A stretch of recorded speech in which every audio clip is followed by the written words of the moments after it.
Spefo de la Tour, je suis médecin à l'hôpital Saint-Louis, en hématologie dans le service de greffe. Je m'occupe aussi du centre de référence aplasie hémoglobinurie paroxystique nocturne. Cette maladie, l'HPN, est due à un déficit de molécules inhibitrices du complément et du coup, un des traitements est un anticomplément qui permet justement d'éviter que les malades aient une hémolyse due à ce déficit de molécules inhibitrices du complément. Et cet anticomplément, comme son nom l'indique, bloque l'activation terminale du complément et tout ce qui en fait émane de cette activation terminale, à savoir entraîne un risque particulier pour ces patients d'infection à méningocoque. Et donc se pose le problème de la prophylaxie de ces patients, à savoir que pour l'instant nous disposions d'un vaccin tétravalent dirigé contre les sérotypes A et les sérotypes C, et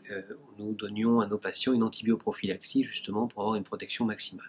Et donc pendant la Méningo Academy, on verra dans quelle mesure, à quelle fréquence et dans quelle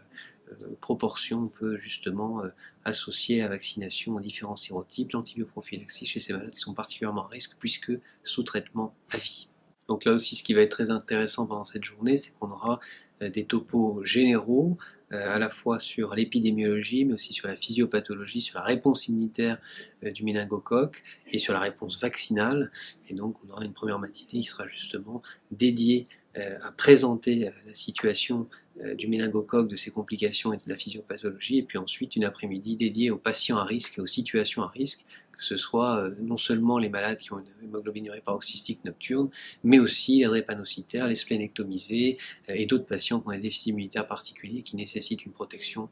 plus importante que les sujets immunocompétents.